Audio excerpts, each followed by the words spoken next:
Indira Gandhi statue నుంచి ఇక ఏదైతే లోక్ భవన్ రాజ్ భవన్ వరకు కూడా భారీ ర్యాలీగా వెళ్తా ఉన్నారు. ర్యాలీలో పీసీసీ చీఫ్ మహేష్ కుమార్ గౌడ్తో సహా మంత్రులు కూడా పాల్గొనేటువంటి పరిస్థితి మనం మాట్లాడేటువంటి ప్రయత్నం చేద్దాం. మంత్రి పొంగులేటి శ్రీనివాసరెడ్డి గారు కూడా మనకు ప్రస్తుతం కనిపిస్తారు. వాళ్ళతో కూడా మనం మాట్లాడేటువంటి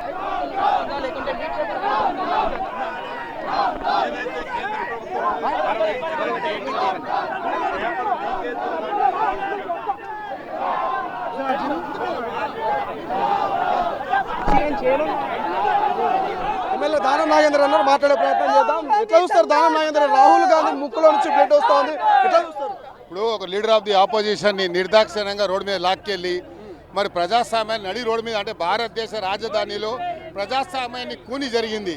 ఏ యువకులు అయితే నీట్కు లీకేజ్ వ్యతిరేకంగా ధర్నా చేస్తూ ఉన్నారో వాళ్ళని లాఠీ చార్జ్ చేయడము, ఫైరింగ్ చేయడం అని దానికి నిరసనగా రాహుల్ గాంధీ గారు ప్రధానమంత్రి గారిని ఒకే మాట్లాడిగారు, ధర్మేంద్ర ప్రధాన్ గారు రాజీనామా చేయించండి, సమస్య పరిష్కారం జరిగిపోతుందంటే చేయకుండా తప్పించుకున్నారు. కాబట్టి రాహుల్ గాంధీ గారు ప్రధానమంత్రి గారి దగ్గరికి వెళ్ళినప్పుడు అక్కడ కలవకుండా పోలీసులు దౌర్జన్యంతో రాహుల్ గాంధీ మీద మ్యాన్ హ్యాండిల్ చేయడం, కొట్టడం, పోలీసు లాక్కెళ్ళడం అనేది ప్రజాస్వామ్య నడి రోడ్డు మీద కూని జరిగింది. దానికి వ్యతిరేకంగా ఈరోజు ధర్నా.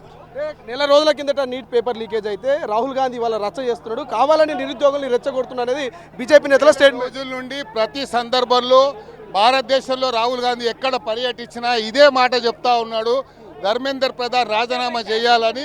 నిన్న పార్లమెంట్లో కూడా అడ్జర్న్మెంట్ మోషన్ కూడా దాని గురించే ఇచ్చాడు. ఢిల్లీలో విజువల్స్ చూస్తే చాలా మంది తలలు పగులుతున్నాయి, నిరుద్యోగులు రక్తం కారుతున్నటువంటి సిచ్యువేషన్. చాలా రోజుల తర్వాత నిరుద్యోగులు ఇంత ఆవేశానికి గురయ్యారు. మరో శ్రీలంకను మరొక బంగ్లాదేశ్ భారత్ కాబోతుంది అనే ప్రశ్న వస్తున్నది, ఏం చెప్తారు? అది కావద్దనేదే మా తపన. భారతదేశంలో ప్రజాస్వామ్యం ఉంది, ప్రజాస్వామ్యాన్ని కాపాడుకునే బాధ్యత అందరికి ఉంది. ఈ ప్రజాస్వామ్యాన్ని కూని చేస్తే ఎవరికి సహించరు కాబట్టి, ఈ ప్రజాస్వామ్యాన్ని కూని జరిగే ప్రమాదం ఉంది కాబట్టి ఈ ప్రజాస్వామ్యాన్ని కాపాడాలని ప్రయత్నం చేస్తారు. బిల్లులను డైవర్ట్ చేయడానికి ప్రధానంగా ఈ యొక్క చర్చ, ఈ రచ్చ రాహుల్ గాంధీ చేస్తున్నాడు ప్రధాన ప్రతిపక్ష నాయకుడుగా అంటున్నారు. డైవర్ట్ చేయడం ఏంది? ఎప్పుడైతే పేపర్ లీకేజ్ అయిందో ఆ రోజే వేలాది మంది ఆత్మహత్యలు చేసుకున్నారు, వేలాది మంది పిల్లల భవిష్యత్తు రోడ్ల పాలయ్యింది.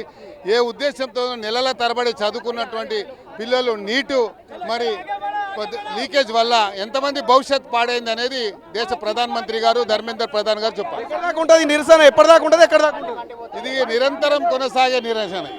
Thank you so much. ఇది మొత్తం మీద ఈ నిరసన మాత్రం కంటిన్యూ అవుతుందని చెప్తున్నారు దానం నాగేందర్ గారు. చాలా మంది నేతలు ఉన్నారు, వాళ్ళతో కూడా మనము మాట్లాడేటువంటి ప్రయత్నం చేద్దాం. పిసిసి చీఫ్ మహేష్ కుమార్ గౌడ్తో సహా మంత్రులంతా కూడా కదలి వస్తున్నటువంటి విజువల్స్ మనం ప్రస్తుతం తొలి స్క్రీన్ మీద చూస్తూ ఉన్నాము. వాళ్ళతో కూడా మనము మాట్లాడించేటువంటి ప్రయత్నం చేద్దాము. ఎందుకంటే ఇది దేశంలోనే అత్యంత దారుణమైనటువంటి పరిస్థితి.